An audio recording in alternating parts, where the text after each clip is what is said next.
আপনি দেখছেন news now, আমরা জানি কোনটা খবর।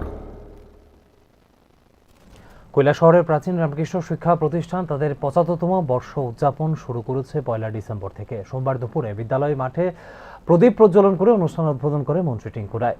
ঐতিহ্যবাহী শিক্ষা প্রতিষ্ঠানগুলি রাজ্যের গর্ব বলে জানিয়েছেন মন্ত্রী টিংকু রায়। প্রাক্তন ও বর্তমান প্রধান শিক্ষকদের সম্মাননা প্রদান করা হয় দিনের এই অনুষ্ঠানে।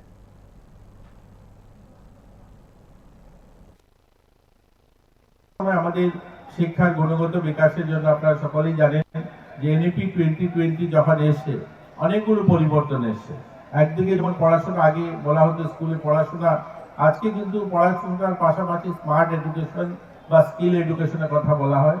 এর জন্য দেখবেন প্রত্যেকটা স্কুলে আজকে যখন নতুন পরিকাঠামো গড়ছে বা নতুন ভাবে সাজিয়ে তোলা হচ্ছে, তখন কিন্তু প্রত্যেকটা স্কুলে স্মার্ট ক্লাস বা স্মার্ট এডুকেশন বা স্কিল এডুকেশনের উপর জোর দেওয়া হয়েছে। এর জন্য ত্রিপুরা সরকার প্রত্যেকটা স্কুলকে আপগ্রেডেশন করছে। আপনারা জানেন যে আমাদের এই কৈলাসহরে অনেকগুলো স্কুল বিদ্যাজ্যোতির অন্তর্গত করা হয়েছে। যেমন ১২৫টা স্কুলকে বিদ্যাজ্যোতি করা হয়েছে, তেমনি ৮৪টা স্কুলকে টিএমসিতে রূপান্তরিত করা হয়েছে, যেখানে আজ সিবিএসই সিলেবাস পড়ানো হয়।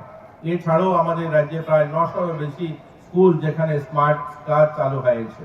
এসবের পাশাপাশি বিভিন্ন পরিকাঠামো উন্নয়ন, আপনারা শুনেছেন আগের বক্তা